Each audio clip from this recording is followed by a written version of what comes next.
ఆ గుడ్ల కూర అని ఉండు లేకపోతే చికెన్ అని ఉండు, నాకు ఇది ఏం వద్దు. నీ అమ్మ అమ్మ అనే మాట కన్నా ఇంకొక మాట రాదండి. ఎందుకంటే ఆమె తెలుసు వీడు తిడతాడని, కానీ ప్రేమ, గుడ్డి ప్రేమ, అమ్మ అని ఊకుంటుంది. కానీ వీడికి తెలుసు అన్నీ. అమ్మ నిన్ను తిడతలేను, నేను మీ అమ్మని తిడుతున్నా. అంటే ఎవరు? అమ్మమ్మ. అంటే అమ్మమ్మ తిట్టొచ్చు, అమ్మమ్మ వంశం అలాగా. నాయనమ్మని తిట్టదు, నాయనమ్మ వంశం అది. నాయనమ్మని తిట్టుకుంటే నాయన తిట్టుకున్నట్టే. అంటే ఇంట్లో మళ్ళీ ఒక లాజిక్. అమ్మమ్మ కిందికని వచ్చింది, నాయనమ్మ పైన చూడిపడ్డా. అది ఈ అందరు తెలుసుకోవాల్సిన విషయం అండి. నీ అమ్మ అనే మాట మాట్లాడకూడదు. అదే బయటోడంటే నీకు కోపం వస్తుంది, అదే నువ్వే అంటే నీ అమ్మ అని నీకేం కాదు. ఇది ఎంత అన్యాయం.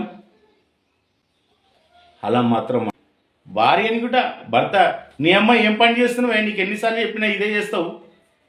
ఇట్లా భర్త ఇట అంటాడు, ఇక్కడ కొడుకు అంటాడు, ఇక్కడ భర్త అంటాడు.